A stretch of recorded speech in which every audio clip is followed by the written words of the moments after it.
Hi friends, DMK VCK அதாவது விடுதலை சிறுத்தை கட்சி வந்து திமுக கூட்டணியில் இருக்குது. இப்போ விஜய் அவர்கள் கூட எண்ணற்ற மேடை பேச்சில் பேசியிருப்பார். திமுகக்கும் டிவிகேக்கும் மட்டும்தான் எலெக்ஷனு அப்படின்னு பேசியிருப்பார். ஆனால் இன்றைக்கி திமுக கூட்டணியை சார்ந்த தோல் திருமாவளவன் அவர்களே பார்த்து டிஎம்கேவை கேள்வி கேட்டிருக்காரு. என்ன கேள்வி கேட்டாருன்னு பார்த்தீங்கன்னா, திமுக வந்து விஜயோட அண்டர் கிரவுண்ட் டீலிங்கில் எதுவும் இருக்கான்னு கேட்டிருக்காரு. ஆமாங்க, ஏன்னு பார்த்தீங்கன்னா இப்போ வந்து விஜய் கட்சியில் பயணிக்கிறவர் தான் புசியானந்த். அவர் மேலே கேஸ் ஃபைல் ஆகும்போது விஜய் அவர்கள் மேலே ஏன் கேஸ் போடக்கூடாது? இந்த 41 மக்கள் உயிர் போடுறதுக்கு அவர் கட்சியை சார்ந்தவர், அவர் கட்சியில் பயணிக்கிறவருக்கு இந்த கேஸ்னா விஜய் அவர்கள் தானே தலைவர், அவர் மேலே ஏன் கேஸ் போடலை?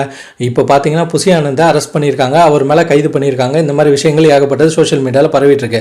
ஆனால் விஜய் அவர்களுக்கு வந்து அரசாங்கமே பாதுகாப்பு கொடுத்து அவர் வீட்டுக்குள்ளே ஜம்முன்னு இருக்கிறதுக்கு ஏற்பாடு பண்ணியிருக்கான்னு இந்த மாதிரி கேள்வி எழுப்பியிருக்காரு. அது நம்ம நிருபர்கள் வேற கேட்குறாங்க. உதயநிதி, அதாவது துணை முதலமைச்சர் உதயநிதி வந்து அவருக்கு நண்பர்னால இது மாதிரி எதுவும் ஸ்பெஷல் ஸ்கீம் இருக்கான்னு கேட்டிருக்காரு. ஆனால் இதுக்கு அவர் என்ன சொல்லியிருக்காருன்னா, ஏங்க அதை பற்றியெல்லாம் நான் சொல்ல முடியாது, ஏன்னா வந்து உண்மையை கண்டறியும் குழுன்னு பாஜக ஒன்று அனுப்பியிருக்கு. அடுத்தது பார்த்தீங்கன்னா இன்சிடென்ட்டாக நம்மளோட கவர்மெண்ட் வந்து ஓய்வு பெற்ற நீதிபதி தலைமையில் வந்து விசாரணை குழு அமைச்சிட்டு இருக்காங்க. அந்த விசாரணை முடிஞ்சு தீர்ப்பு வந்ததுக்கப்புறம் அதை பற்றி விவாதிக்கலாம்னு சொல்லி சைலண்டாக முடிச்சிட்டாரு.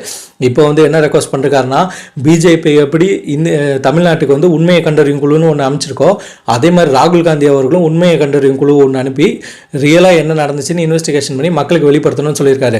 இதெல்லாம் அவர் சொல்கிறதுக்கு ஒரே ரீசன் என்னென்னா, இப்போ திருமாவளவன் அவர்களை பற்றி பார்த்தீங்கன்னா, நசுக்கப்பட்ட ஒடுக்கப்பட்ட மக்களுக்காக போராடுறவர். இவரை வந்து எண்ணற்ற அரசியல் தலைவர்கள் வந்து ஏன்பா 4 சீட்டுக்கும் 5 சீட்டுக்காக திமுக கூட இருக்கீங்க, வெளியே வாங்கன்னு கூப்பிட்டுருக்காங்க. ஆனால் இவர் சொன்ன கருத்து என்னென்னா, பெரியாரிஸ்ட் அமைப்புகளும் இப்போ திராவிட கட்சிகளும் மட்டும் இல்லைனா தமிழ்நாட்டில் ஒன்றுமே நடக்காது. ஏன்னா இவங்க மட்டும்தான் ஒடுக்கப்பட்ட நடுக்கப்பட்ட மக்களுக்காக இவங்க குரல் கொடுப்பாங்க. அதனால் என்னோட குரல் வந்து நல்லா அங்கே போய் ஒலிக்கும், நான் சொல்கிறதெல்லாம் அவங்க கேட்பாங்க, என்னோட செயல்களுக்கும் அவங்க செவிசாச்சு கொடுப்பாங்கன்றதுக்காக தான் என்ன சார்ந்த மக்களுக்கு நான் ஏமாற்றத்தை கொடுக்கூடாதுன்றதுக்காக தான் நான் திமுகவில் பயணிக்கிறேன்னு எண்ணற்ற மேடையில் இப்போ சொல்லியிருக்காரு. அது நம்ம சொல்லி தெரியதவில்லை.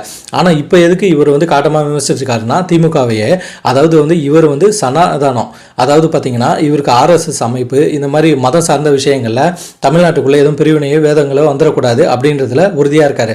அதனால தான் ராகுல் காந்தி அவர்களை நீங்களும் ஒரு உண்மையை கண்டறியும் குழியை அனுப்புங்கன்னு சொல்லியிருக்காரு. அதுக்கப்புறம் திமுகவை ஏன் கேள்வி கேட்டிருப்பாருன்னா, இத்தனை மக்கள்கள் இறந்திருக்காங்க, அதுக்கு விஜய் வந்து அஸ்கி வாய்ஸில் பேசிட்டு அவர் ஒரு நடிகர் நடிப்பு பேச்சை பேசிட்டு போயிடுறாரு, திமுக இன்னும் ஏன் கேஸ் போடாமல் இருக்கு, அப்போ புசியானந்த் மேலே இருக்க கேஸை வாபஸ் வாங்கிடலான்னு இந்த மாதிரியும் சொல்லியிருக்காரு. இதை பற்றி மக்களான உங்களோட கருத்துக்கள் எது இருந்துச்சுன்னா நம்ம கமெண்ட் பாக்ஸில் போடுங்க, அதை பற்றி விவாதிக்கலாம். மக்களின் ஒருவன் தான் நான், மக்களுக்குள்ள மனசில் எழும்புற கேள்வியை தான் நம்ம வெளியே கேட்குறோம். ஸோ உங்களோட ஆதரவே நம்ம சேனல்னா எப்படி? ஸோ ஷேர் பண்ணுங்கள், சப்ஸ்கிரைப் பண்ணுங்கள், லைக் பண்ணுங்கள். பாய்.